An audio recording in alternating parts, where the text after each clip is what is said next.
ውድ ቻናላችን ቤተሰቦች እንኳን ወደ ቻናላችን በደህና መጣችሁ። አሁን ሊቨርፑልን በተመለከቱ ጉዳዮች ተመልሼ መጥቻለሁ። በዚህ ሰዓት የምንመለከታቸው ፍሎሪያን ቪርትስን የተመለከቱ አዳዲስ መረጃዎች አሉ። እነዛን የምንመለከት ይሆናል። እንደዚሁም ደግሞ ጃሮስን የተመለከተ አዲስ ዘገባ አለ። አያክሶች ጃሮስን ማስፈረም ይፈልጋሉ እየተባለ ይገኛል። እነዚህና ሌላም ጨምሬ ይዤላችሁ መጥቻለሁ። እስከ መጨረሻ ደቂቃ ድረስ አብራችሁኝ እንድትቆዩ በአክብሮት ጋብዛለሁ። ሰብስክራይብ፣ ላይክ፣ ሼር እያደረጋችሁ የቻናሉ ቤተሰብ እንድትሆኑ በአክብሮት እጠይቃለሁ። አሁን በቀጥታ ወደ ያስኩላችሁ ጉዳዮች እገባለሁ። በመጀመሪያም የምንመለከተው ጃሮስን የተመለከተውን ዘገባ ይሆናል። እንደሚታወቀው ጃሮስ እንግዲህ ባለፈው ሲዝን ወይም ደግሞ ባለቀው የ2024-25 የውድድር ዘመን የሊቨርፑል ሶስተኛ ግብ ጠባቂ በመሆን መቆየት ችሏል። እንደዚሁም በክሪስታል ፓላስ የፕሪሚየር ሊግ ጨዋታ በተጨማሪም ደግሞ ከብራይተን ጋር በተደረገ የሊግ ካፕ ጨዋታ ላይ መሳተፍ ችሏል። ጥሩ የሚባል እንቅስቃሴ ማድረግ የቻለ ተጫዋች ነው። ነገር ግን አሁን በዚህ የክረምቱ የዝውውር መስኮት ሊቨርፑልን ሊለቅ ይችላል ተብሎ ከሚጠበቁ ተጫዋቾች መካከል አንደኛው እሱ ነው። ነገር ግን በቋሚነት ሳይሆን በውሰት ውል ይወጣል ተብሎ ነው የሚጠበቀውና ይህንንም ተጫዋች በውሰት ውል ለመውሰድ ከፈለጉ ክለቦች መካከል አንደኛው አያክስ ሆኖ ብቅ ብሏል። አያክስ እንግዲህ በዚህ ሰዓት ላይ በቀድሞ የሊቨርፑል ምክትል አሰልጣኝ በሆነው ጆን ሃይቲንጋ ነው እየሰለጠነ የሚገኘውና ይህንን ተጫዋች ወደ አያክስ መውሰድ ይፈልጋል ነው እየተባለ የሚገኘው። ይህንን በረኛ እንግዲህ በቅርበት የተከታተለው ይመስለኛል። ምክንያቱም እንግዲህ ሶስተኛ ግብ ጠባቂ ስለነበረ ሁልጊዜም ከዋናው ቲም ጋርም ሲሰራ ስለነበረ በቅርበት ያውቀዋልና ወደ አያክስ ወስዶ እዛ እንዲሰለጥን ይፈልጋል ነው እየተባለ የሚገኘው።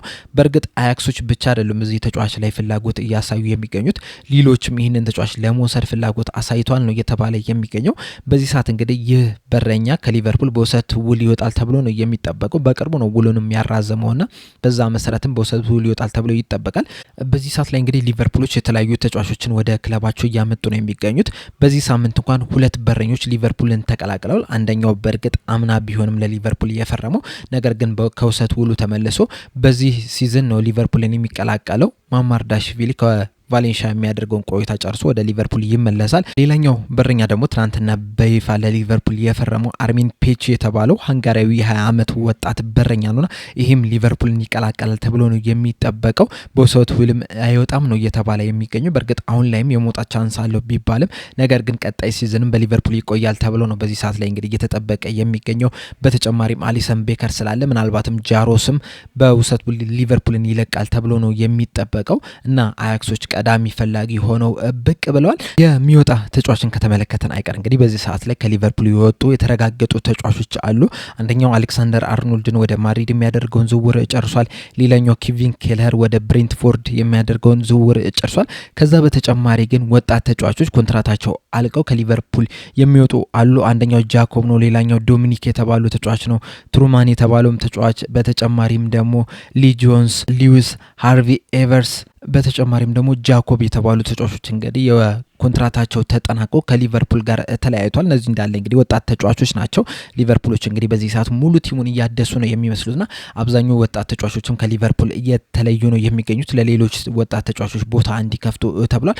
በተጨማሪም ደግሞ የዳርዊን ኑኔዝ ጉዳይም አለ። እንደሚታወቁ እንግዲህ ከዚህ በፊትም እንደተነገረው ምናልባት ቪክተር ኦስሚና ወደ አልሂላል የሚያደርገው ዝውውር ካልተሳካ ፊታቸውን ወደ ዳርዊን ኑኔዝ ያዞራሉ ሲባል ነበር። ነገር ግን የቪክተር ኦስሚና የዝውውር ጉዳይ እንግዲህ እያበቃን ያለው ምናልባትም በቀጣይ ጥቂት ቀናቶች ውስጥ ሂርዊጎ ሊባል ይችላል ወይም በይፋ ሊነገር ይችላልና የዳርዊን ኑኔዝ ጉዳይ ራሱ የሚያሳስብ ጉዳይ ይሆናል። በዚህ ሰዓት እንግዲህ ከሳውዲ በተጨማሪ ከነ አትሌቲኮ ማድሪድ ከኤሲ ሚላን ጋር ስሙ እየተያያዘ ነው የሚገኘውና ለሊቨርፑል እንግዲህ ይህ ዜና ጥሩ የሚባል አይደለም። ምክንያቱም እንግዲህ የሳውዲ ክለቦች ወደ ሊቨርፑል ቀርበው ቢሆን ኖሮ ምናልባትም ሊቨርፑሎች ከፍተኛ ገንዘብ ያገኙበት ነበር። ነገር ግን አሁን የሳውዲ ክለቦች እንግዲህ ከቪክተር ኦስሚና ጋር ያደረገውን ስምምነት መጨረሳቸውን ተከትሎ ሌላ የሳውዲ ክለብ እስካልመጣ ድረስ ዳርዊን ኑኔዝ እዛው በአውሮፓ ይቆያል ተብሎ ነው የሚጠበቀውና ሊቨርፑሎች የሚፈልጉትን ያህል ገቢ አያገኙም ነው እየተባለ የሚገኘው።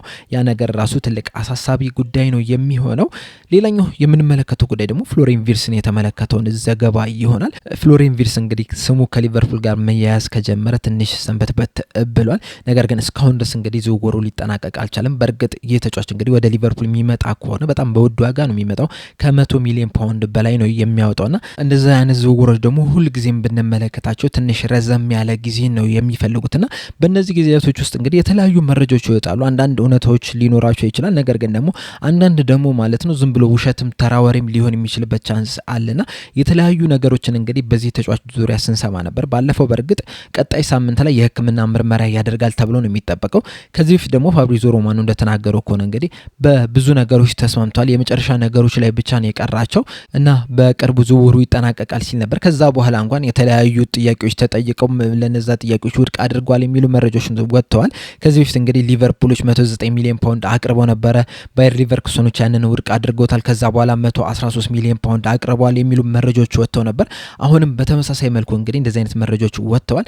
እንደ ፖል ጆይስ ዘ ታይምስ ላይ እንደጻፈው ከሆነ እንግዲህ ሊቨርፑሎች ያቀረቡት 113 ሚሊዮን ፓውንድ ወይም ደግሞ 134 ሚሊዮን ዩሮ በባየር ሊቨርኩሰን ተቀባይነት አላገኘም ነው እያለን የሚገኘው እና ባየር ሊቨርኩሰኖች እንግዲህ ማክሲመም ማግኘት የሚገባቸውን ለማግኘት ጥረት እያደረጉ ነው። ከሊቨርፑል ብዙ ለማግኘት ጥረት እያደረጉ ነው የሚል መረጃዎች እየወጡ ነው ያሉት።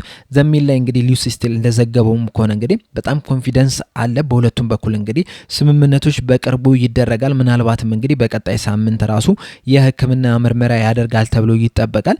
ባየር ሊቨርኩሰኖች ደግሞ ከዚህ ዝውውር 118 ሚሊዮን ፓውንድ ይፈልጋሉ ወይም ደግሞ 140 ሚሊዮን ዩሮ ይፈልጋሉ ነው እያለን የሚገኘው ሊውስ ስቲል። እንግዲህ 118 ሚሊዮን ፓውንድ ሊቨርፑሎች ለዚህ ተጫዋች የሚከፍሉ ከሆነ በፕሪሚየር ሊግ ታሪክ እንግዲህ ሪከርድ ይሆናል።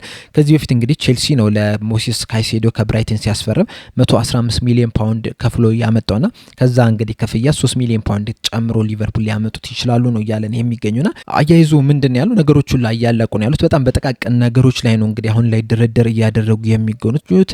በቦነሶች ላይ እየተነጋገሩ ነው የሚገኙትና ሁሉም ነገር እያለቀ ነው ብሏል። ሁሉንም መረጃዎች ከተመለከተን በአንድ ነገር ተስማምተዋል። በቀጣይ ቀናቶች ውስጥ እንግዲህ የሕክምና ምርመራ ሊያደርግ ይችላል። እንደዚሁም ደግሞ በእርስ በርስ በሚደረጉ ድርድሮች እንግዲህ እየተጠናቀቀ ይገኛል ነው እየተባለ የሚገኘውና በቅርቡም እንግዲህ የሊቨርፑል ተጫዋች ይሆናል ተብሎ ነው የሚጠበቀው። ነገር ግን ደግሞ እንደዚህ አይነት መረጃዎችን ስንሰማ እንግዲህ አንዳንድ ጊዜ ሊያሰለቸን ይችላል። በተለይ ደግሞ ጥያቄ አቅርበው ውድቅ ተደረገባቸው የሆነ ያህል አቅርበው ያንንም ሳይቀበሉት ቀሩ የሚሉ መረጃዎችን በተደጋጋሚ ስንሰማ እንግዲህ እንደ ደጋፊ ደስ የሚል አይደለም። ቢቻል ደስ የሚለው ምንድነው ሁሉም ነገር ቶሎ እንዲጠናቀቅ ነው። ተጠናቆ እንግዲህ በሊቨርፑል ማሊያ ብናየው ሁላችንም ደስ የሚለን ይመስለኛል። ነገር ግን ደግሞ በውድ ዋጋ የሚገዛ ተጫዋች ከመሆኑ አንጻር እንግዲህ አንዳንድ ጊዜ በጣም ረዘም ያለ ጊዜ ስለሚፈጁ ነው እንጂ ሁሉም ነገሮች እየተጠናቀቁ ይገኛሉ ነው እየተባለ የሚገኘው። እናንተስ ምን ያህል አሰልችቷችኋል ይህንን ዜና መስማት የሚለውን ነገር እዚህ ኮሜንት ሴክሽን ላይ በመጻፍ አሳውቁኝ። እኔም ስለዚህ ተጫዋች እንግዲህ በየቀኑ ማለት ይችላሉ አዳዲስ መረጃዎችን ወደ እናንተ እያደረስኩ ነው የሚገኘው። በሌላ መረጃ ብንገናኝ ደስ ይለኛል። ነገር ግን ይሄ እስካላለቀ ድረስ ሌሎች ነገሮች ላይ ግን ምናተኩር አይመስለኝም። በእርግጥ የሚሎስ ኬርኬዝ ጉዳይ ራሱ በቅርቡ ይጠናቀቃል ተብሎ ነው የሚጠበቀው። ሌሎች ተጫዋቾችንም ሊመለከቱ ይችላል ነው እየተባለ የሚገኘው። ነገር ግን ሁሉም ነገር እንግዲህ ወደ ሌላ ልናዞር የምንችለው የዚህ ተጫዋች ሲጠናቀቅ ሊሆን ይችላልና የዚህ ተጫዋች ጉዳይም እንግዲህ በቅርቡ ይጠናቀቃል ተብሎ ይጠበቃል። ልጁም እንግዲህ ኳሊቲ ያለው ተጫዋች ነው። ለዛም ነው እንግዲህ ባየር ሊቨርኩሰኖች ከዚህ ተጫዋች ላይ ብዙ ገንዘብ ለማግኘት እየጣሩ የሚገኙት። በቅርቡም ራሱ የዚህን ተጫዋች ብቃት እንግዲህ በኔሽንስ ሊግ ጨዋታዎች ላይ ተመልክተነዋል። ፖርቹጋል ጋር እንደዚሁም ደግሞ ከፈረንሳይ ጋር ባደረጋቸው ጨዋታዎች ምን ያህል ኳሊቲ ያለው ተጫዋች እንደሆነ መመልከት ይችላል። ለዛም ነው እንግዲህ ረዘም ያለ ጊዜን እየፈጀ ያለውና ትንሽ ተረጋግተን እንድንጠብቅ ነው የምለው። በቀጣይ ሳምንት እንግዲህ ምናልባትም የዚህ ተጫዋች ይፋ የሚሆን አንድ ነገር ሊኖር ይችላል ብዬ አስባለሁ። እናንተስ መቼ ይህ ተጫዋች ይፈርማል ብላችሁ ታስባላችሁ የሚለውን ነገር እዚሁ ኮሜንት ሴክሽን ላይ በመጻፍ አሳውቁኝ። በቀጣይ በሌላ እስከምንገናኝ ድረስ እዚህ ላይ አበቃው። ሰብስክራይብ፣ ላይክ፣ ሼር ማድረግ እንዳትረሱ። ቻው።